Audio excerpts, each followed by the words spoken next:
Hello, everyone. This is Julie Kay, helping you find your way through grief and trauma. And I am a life coach and an ordained minister as well. And I'm just here to be your host and to guide you and to help you get to know these wonderful people that I am interviewing and spending time with. And we have one of our wonderful guests, Sherie Dunlevy, today. Welcome, Sherie.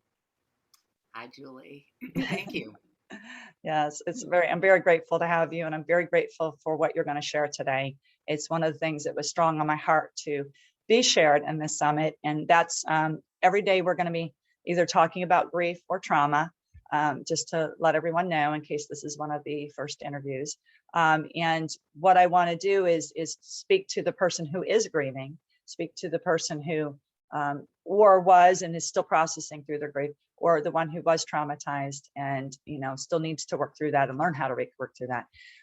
Along with that, I want to help others to know how to support those who you love, that went through grief, but you haven't been there totally, in that hit you on the side of the face. I don't know, that's what's coming to me.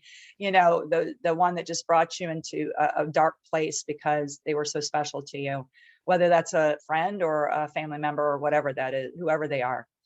We just want to help you to know how to support those, how to talk to them, what to do. And that's what Sherie's book is all about. So we're going to get into that before I have her share her story and then lead into what she's going to share. I'm going to let you know a little bit more about her. And she was the former NBC News anchor. Sherie was, and she served the Wheeling, West Virginia area for nearly 30 years, long time, both on television and radio. Today, she is a best-selling author, inspirational speaker, and founder of the Graduating Grief Academy, and the host of Graduating Grief podcast. Her number one best-selling book, which is what she's gonna be giving her talk on today, is How Can I Help? I just love that title. How Can I Help?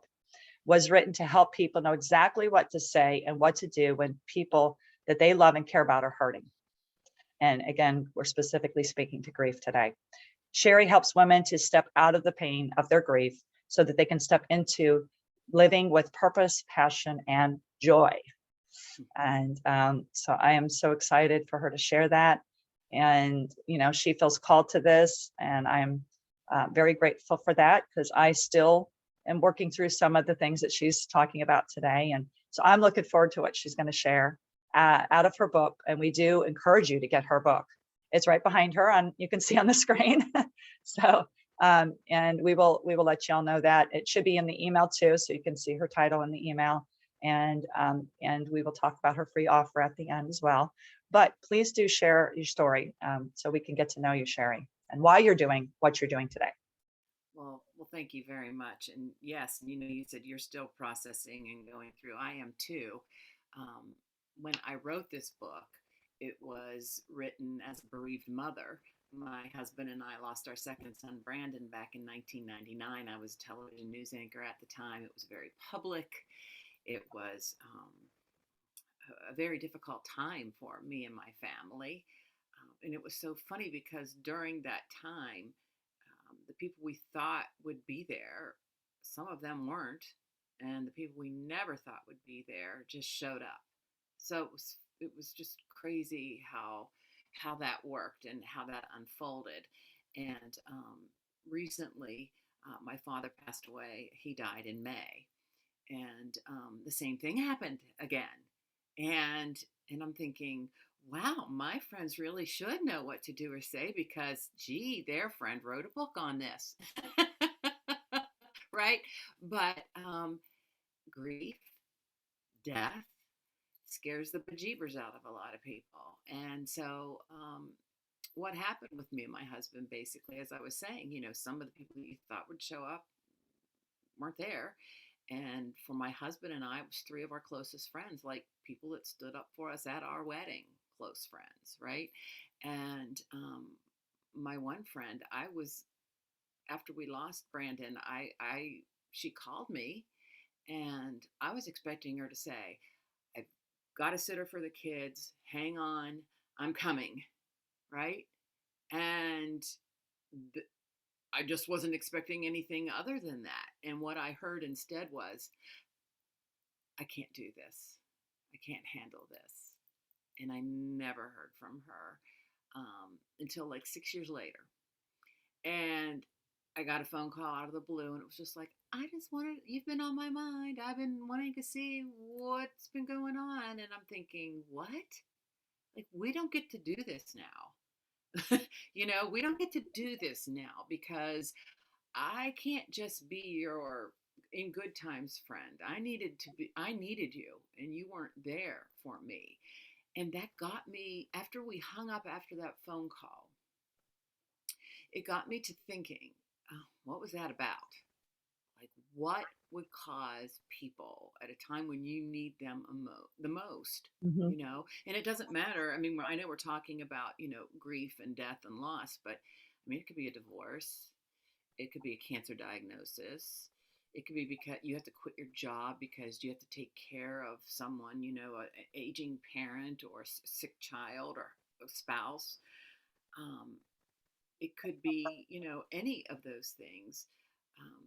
That this is when you need that support and that love the most. And yet I found there was this common thread among grieving people that, yeah, they felt abandoned by people.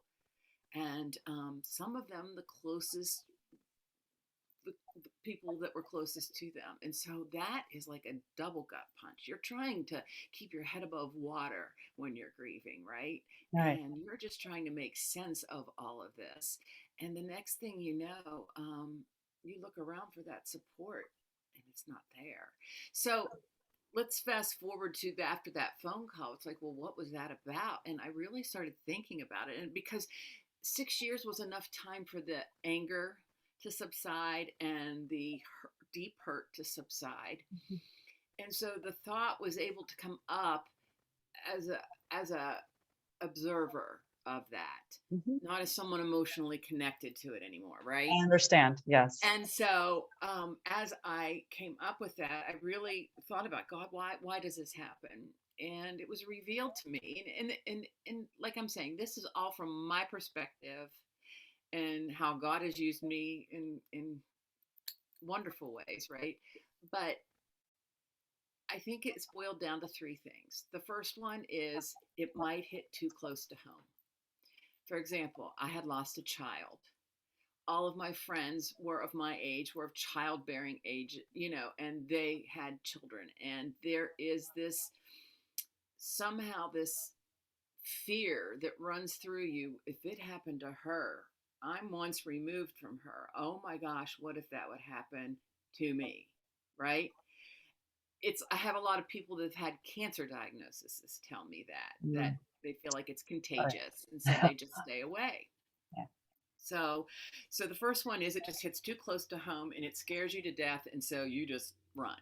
The second one is that it's PG, pre-grief. You haven't had any experiences in life that would model any of that behavior or show you what to do. You just don't know. You don't know. Maybe, you're not raised in a family that supported other families that were grieving or whatnot, so it wasn't modeled by your parents. And you've never been through anything, so you don't know what was given to you that you needed, right? So that's the second thing. And the third thing, which I think most people fall into this category, is that for some reason you are either afraid that you're going to say or do the wrong thing, and that's going to make things worse. I might make them cry. You're not making them cry. You're allowing them to remember. And I always tell people, what would you rather do? Would you rather cry alone, or would you rather have someone sit there with you and be with you? And so when those answers were revealed to me, I started going online, Googling books that, how can I help? Right? And I was going into bookstores and I was, searching on Amazon, and I kept thinking, if I could just, there was just something out there that I could send people, right? Then they would know how to. And the Yes. answer came back very clearly. I call it spirit strikes. I think it's the Holy Spirit. And it said, you can look all you want, Sherie, but you're the one I'm assigning to write this. Wow. And I thought, I I've never written a book. I've had no desire to write a book. What are you talking about, me writing a book? But here in hindsight, what I realized is I was obedient to that call, because the difference between a good idea and a calling is God doesn't stop calling you. Yeah, God he you keep doesn't hearing hang it, up the right? phone. You know what I mean? Yeah, And yeah. so it just kept coming back to me. What about that book, Sherie? What about that book, Sherie? And I don't know how to write a book, but I did know how to interview people because I was a television news anchor and reporter. And so I didn't have to be the expert. All I had to do was interview people who've gone through some of the Ooh, darkest times like me, and wow. find those people and interview them and say, what happened when you went through this? How did your friends support you? What did you find that was most helpful? What do you want others to know about this? What were some of the unique things that they did that really helped, that you just never even thought would help you? And then what were the things that were not so helpful? Because in my thoughts, and in my thoughts only, is I would rather step out awkwardly, or have someone step out awkwardly, That's right. than not step out at all. And I'll give Yes. you an example of that. Like I said, I was on television at the time, and my son was an infant, and he was in neonatal intensive care unit, so no one could see him. And as he progressed towards death, his body retained a lot of water, and he was very bloated and disfigured, um, and he was beautiful in my eyes, but I was his mother. So sorry. And so we did not have a viewing after he died, because I didn't want people to see this beautiful soul and my beautiful son in eyes that were other than beauty. So we just had the service. And so, we didn't have a place for people to send flowers or anything, which is fine. But there was a young man who I worked with, and he was probably 22 years old. And somewhere he knew that you were supposed to send flowers, or a plant or something. And so we're leaving the church and getting ready to get into the limousine to go to the cemetery. And he's standing outside the limousine with a plant, and he just hands it to me. Now, by all intents and purposes, this is not the right thing to do, right? I mean, like, it's not, but it's still a memory that I carry with me 22 years later, because he Yes. knew he wanted to do something to comfort Yes. me and my husband. And, Definitely. by standards, that probably wasn't the right thing.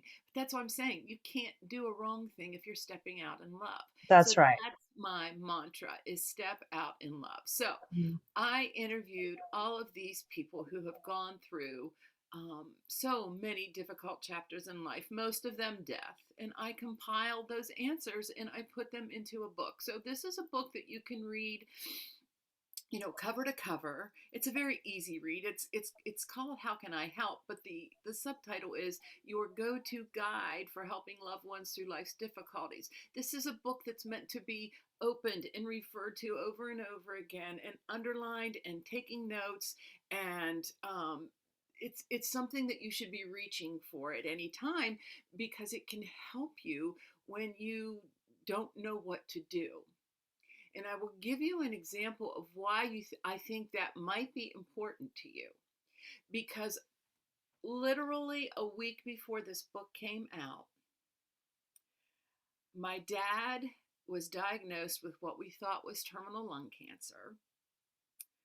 My niece lost her mother, just didn't wake up one morning. She's 16 years old, and she lost her mother instantly.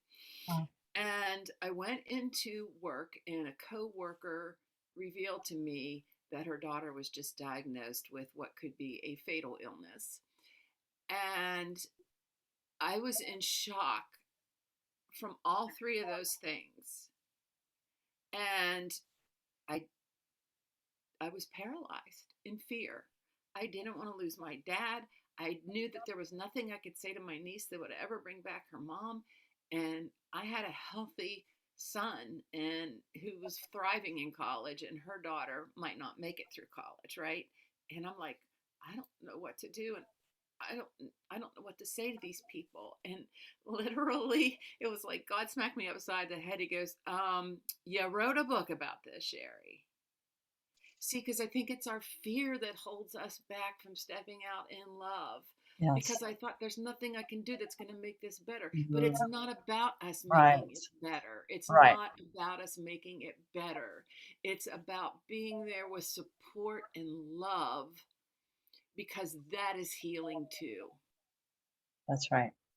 And so, if you don't mind, I just want to go through the top two things that, like, the number one thing that absolutely 100% of the participants told me: be there. Just be Be there. there. Show Be up. there. Show You up. don't have to say a darn thing. And it's okay to say, I don't know what to say, but I love you and I'm here for you. And I am here for you. Um, do you want me to come over? Do you want me to call?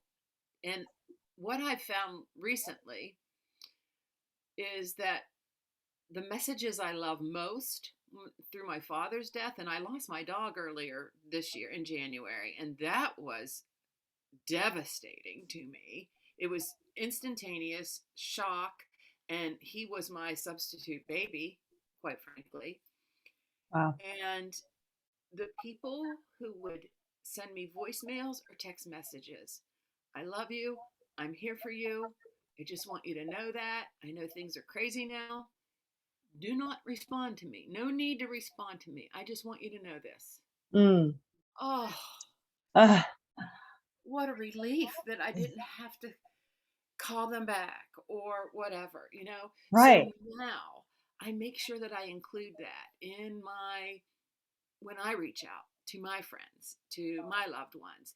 Don't feel the need to get back to me, because how many times I've heard people say, well, I reached out to her, but she didn't get back to me. They're grieving, they're distraught, they don't know what end is up, they have brain fog, they don't, like, they probably don't even remember. Like, I keep all of my cards so that I can remember, because I don't know who reached out and who didn't at the time, and it's so funny because one of the people in the book that I interviewed said, it's so funny how you really aren't sure who showed up, but you absolutely know who didn't. It's true. That's our humanity, to focus on, what Yeah, wasn't done instead of focusing on what was done, yeah, which, yeah. of course, that's And what I've learned to do, is focus on what has been done. And yeah, but yeah. yeah. And so be there. Okay, Yes. so Yeah. be there can, but I want to explain, be there can be how you want to show up for them, and how like, it doesn't have to be sitting right by their side. You can still Right. be there. Like, during this pandemic, when we've all been socially distanced, you really didn't Right. have an opportunity to go in and give a bear hug or sit there and hold someone's hand. And that's when my daughter died, literally right before the lockdown, March 1st. Oh, So yeah. Now, I mean, I didn't notice. I think partly why I didn't notice as much of, like, what we're talking about, the lack of it, is because it was a lockdown, but I was just all about my grandkids. So we went up quickly after she died. Like, we got to go right to the kids after we left her alive on the machines, before she gave her organs 2 days later. So we went right to the kids, so I was able to touch them, and I just wanted to be with them. But then that's part of a huge part of my hurt from last year, is because we were fighting to get them. We were supposed to get them, and then we never got them. So I never, and then I could never talk to them just freely anytime I wanted to, even though the foster parents, which are now their adoptive parents, were kind and they did try to let us talk. It was just always like I was trying to grasp to be with my grandkids who lost their mom and they're my grandkids. So yeah, you can imagine that was very, very tough. But I think that's why probably I didn't notice as much, or wasn't able to get into that, like who didn't show up, because I knew the world was like, whatever was going on in the world. But you're right, I didn't get as much of that. And then I wasn't able to do it with my grandkids. So that was very hard. I Yeah, had so to let that that go was at some point. compounded grief, compounded Yes. and complicated grief. Absolutely, And I absolutely. totally, I'm so sorry about your dog, because my cat, who's still alive, she's 10. And I even went with her checkup or whatever, her yearly, I decided to go ahead and do blood work to see if there was anything going on in her body. Because sometimes it's like you said, I don't even want to go there. I don't want to look at her blood work. I don't want to know. But for me, I wanted to know because I thought it'd be better for me to prepare if she already had some cancer or something in her, but she actually checked out great. So, I mean, it still doesn't guarantee anything, but she is so special to me, and I don't even want to know. I I don't even want to know. look at what's going to happen when I lose her, because she's been there through a lot with, She's that lifeline for you. oh Lifeline yeah, for you. she, Yeah. she was there when my husband and I were apart, which I'll be getting into some of that story, but yeah, she's been such a consistent, constant, and a faithful like Right, comfort right. to me. Yeah. But your grief still continues, and so who's showing up for you now? And so that's what it's like. It's important to show up for the viewing if you can possibly. It's important. Like these are ways you can show up. You can show up in cards. You can show up Cards are in wonderful. meals. You can Yes. show up in there's you can go well beyond the just sitting there and holding someone's hand, because sometimes people want to be on their own. Yeah. Here's one of the things that like so in this book, what you can do is you can go through. There's a death chapter, divorce chapter, health chapter, so you can go through and you can just go right to the chapter if you want, and you can look at, and these are the things that people who have walked through that journey have told you that help. So my thought is, and we were talking before this interview about your love language, okay? If you don't know their love language, you can still use your love language to show them you care. For example, I had a friend that had a brain tumor, and he couldn't speak very well, and it was frightening for me to talk with him. I showed up for him in my love language of words in another way.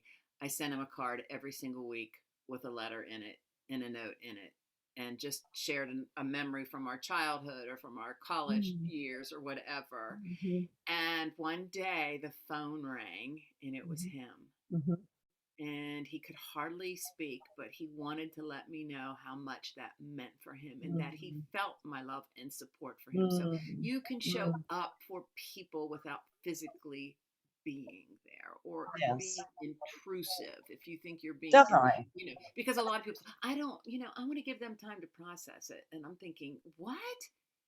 You want them to, you get through the hard stuff on your own and I'll come back later when you're all better. That doesn't cut it. Right? That doesn't cut it. Yes. Yeah. And so that's why I wrote this book. Like I say, this is the book that literally every person needs to read, and every Yes. grieving person wishes you had read it by the time that Yes. they enter into their difficult journey in life, right?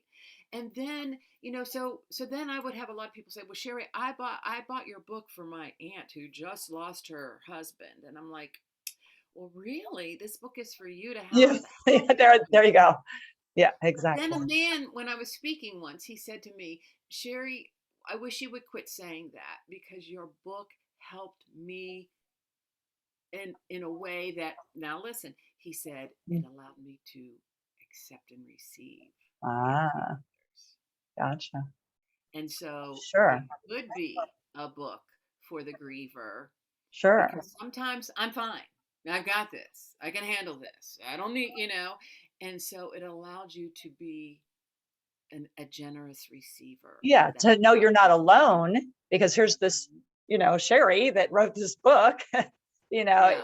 and like, oh, I'm not alone. Oh, wow. This is, if This is she, yeah, this no, is I totally love. get it.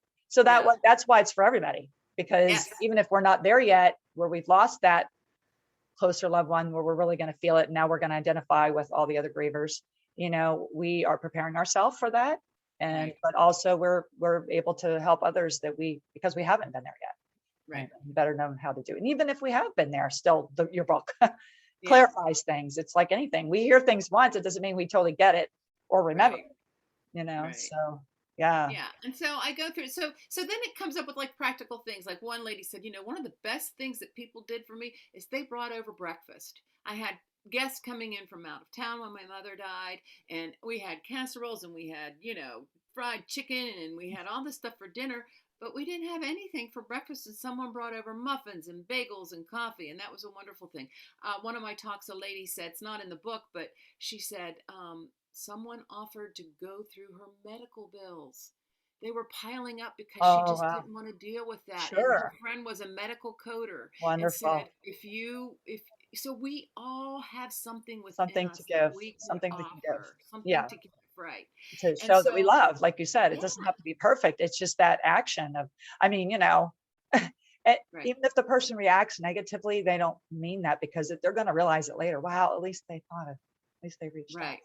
At least they And did so, and something. continue to step out. Don't Yeah. expect them to call you back. I always say, listen, I don't expect a call back. I'm going to call you though in 2 weeks. I'm going to check in on you. And then if I don't get them, leave messages. Oh They'll yeah. listen to a message. Oh yeah. They might not respond to one, but they'll listen to one. And then you say, you know Yes. what? Don't call me back. I'll call you back in a couple weeks. Yeah. So that's what I'm saying is keep it going. Remember the anniversary dates. Send a card then, because that Mm-hmm. anniversary date is full of Mm-hmm. anxiety and fear, Mm-hmm. and they don't know what to expect. And to know that someone's holding space for them, holding them in their heart, is so meaningful. There's That's right. so many things that we can do, so many ideas in that book.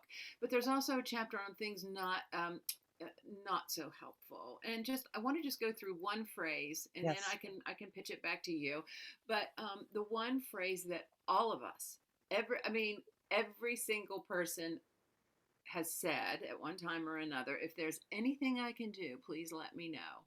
And I think for the most part, we mean that. Some people think that it's just a platitude, and I hope, and I'm going to assume it's not a platitude for you if you're saying this, but a more helpful way of expressing that sentiment. If there's anything I can do, let me know. How about this? How about, hey, Sherie, can I come? Can I bring over a dinner for you guys? Can I take the kids to school today or pick them up after practice? Can I do a couple loads of laundry for you? You know, give them three choices of things you're willing to do for them. Because, first of all, you're putting it right back on them. And if you say this to a new griever, they don't even know what they need yet. And the example that I give is, my if you have traditional roles in your household, okay, and a woman has just lost her husband, and you say, if there's anything you need, let me know, she's not going to know that she needs her grass cut until it's this high when she walks outside. She's not going to know that, oh, I need someone to rake the leaves in the yard this fall. Oh, I need someone to take out the garbage. And the man, if he loses his wife, oh my gosh, how am I doing laundry?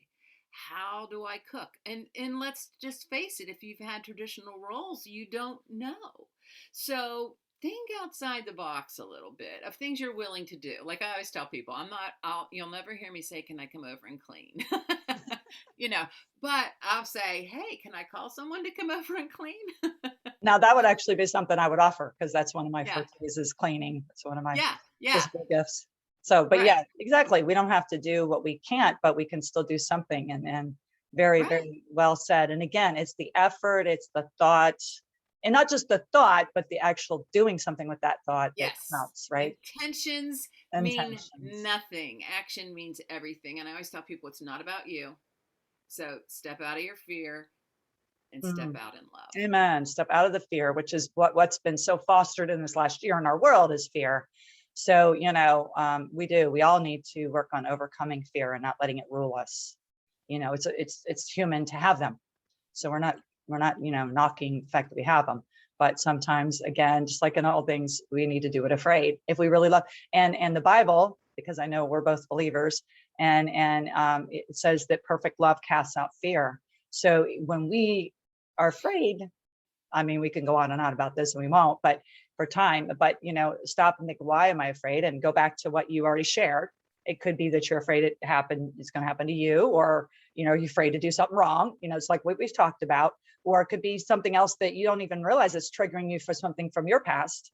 So take it to prayer with the Lord, and don't discount that fear, but ask God to fill you with his love and heal your heart, and your mind, and do that work in you. And like you said, as you step out and still do something to love that person that you care about who is grieving, God's going to fill you. He's going to bless you. He's going to bless you back, and he'll take care. Like, that's our faith. That's what it's supposed to be. We're not supposed to walk in fear.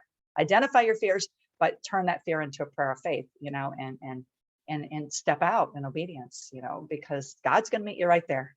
And it's going to bless all of you. It's going to all be a blessing, even if it looks like a little bit of a failure or you flop on it. It's still good, because that's how we grow, is by, doing. And then sometimes we mess up, but it's okay. I think also what it does for grievers is it allows us to maybe extend a little grace for those people that say those awkward things. You don't take offense to when someone says, well, at least they're with Jesus, or they're better off, or, they're not, like, people can get so angry when people say things like that.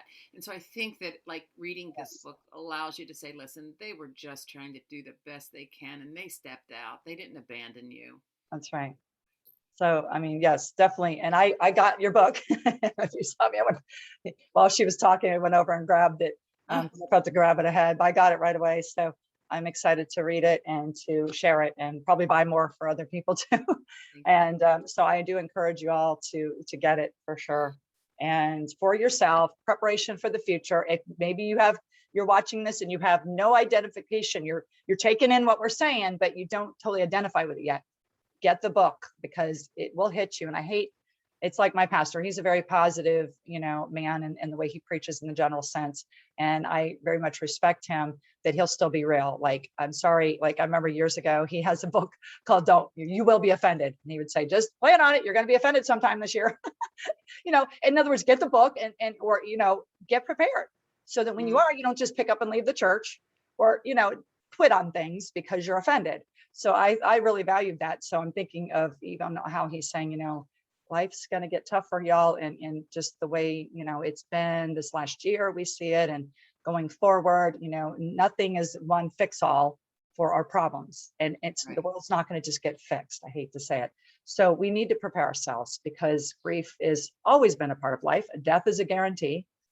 What's our guarantee in life? Some people say taxes and death or whatever, but that, so let's people prepare can cheat ourselves. Taxes, but people can't cheat death.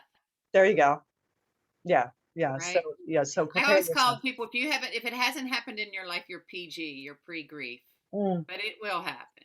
I like that. PG.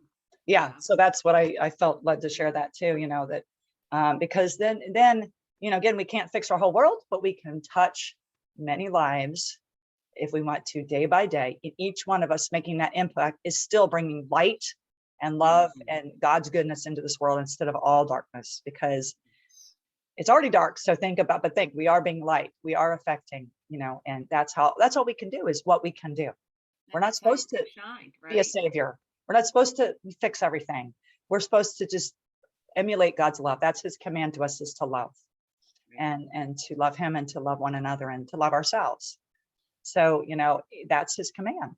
And I was just reading that this morning. This is my command, that you love one another. So, this can help us to do that. So I encourage everybody to get the book. And what's your free offer for our audience today, Sherie? Well, I have something called the Graduating Grief community. And so I have, because I believe that you can have hope and healing in the throes of grief, that, we can live with purpose and passion and joy.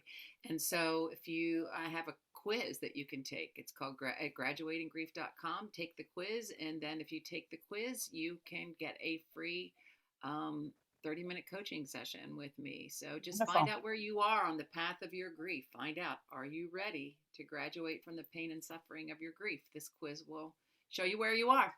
Amen. Thank you. That's wonderful. Very wonderful thing to give. Thank you for giving that to the audience. And again, audience, what you do is you hit the button below this video that you're watching right now, and that's where you click right into that, and you'll, give your email, and maybe your name is what she has on there, right? And then through that, you're going to get into the quiz, which I did, and then you can have a 30-minute session with her. That's wonderful. Very good. And so make sure you take advantage of that, and get her book as well. So thank you so much. This has been really wonderful. Really, really good, and very necessary, very necessary. So I'm so glad that actually how God worked, which doesn't always happen, but the Facebook group that I found a few of my speakers from, including Sherie, well, no, not directly Sherie, the man, and what's his name? I'm blanking on his name. Ryan, he actually reaches out to you when you join this group, and it's for coaches, speakers, and authors. The group is called that. And so he actually reached out to me, which I'm not used to people doing. And, how are you? And what are you about? And so I told him I'm doing the summit and looking for speakers. So he literally followed up with me, was it the beginning of last week? And he said, have you gotten in touch with Sherie? And he had said this to me, but I've been usually pretty good at going down and writing any possible speakers on my list, but I didn't. And I know that was God, because he's like, you need to get in touch with Sherie. So I thought, well, this is getting towards the end. I'll take a chance. And boom. So thank you, Sherie. I mean, it was definitely a God thing. He's been directing this whole thing. Yes. So yeah, he works in wonderful ways. Yeah. So that was cool that Ryan did that, though. And that's an over and above thing for him to do as to have a group is great. You can be really a blessing to have a good Facebook group, depending on what it's about. But he did the extra mile to reach out. And that was really, so even though that wasn't about grief, that touched me, because he cared about me, and he thought about even following up. So that was really cool. So thank you, Ryan, if you're watching this. But anyway, all right. So we're going to close up today, and thank you for everyone who's watching this, and keep watching, keep sharing. You have 24 hours to watch every video. So, it's pre-recorded, so it's on your own time. You can do it if you have to do it when you're cleaning your house or taking a walk or driving, or whatever. Please do listen and share it out. Tell more people about this summit, so that more people who are grieving and who've experienced trauma, because that's our other side of our facet, excuse me, so that they can experience it and hopefully get some coping skills and grow in their hope, and to be able to heal. And that's our goal, and to become thrivers, and to empower people to be able to be thrivers, and not just survivors, but be survivors too, because we need to empower people even with surviving skills in these days. So thank you so much, Sherie, and God bless you. Thank you. Bye-bye, everybody. And this means I love you in sign language, so I'd like to sign off with that. I'm a signer. Yep. I love you. Y is the you. So it all together is I love you. So God bless, and we'll see you on the next session.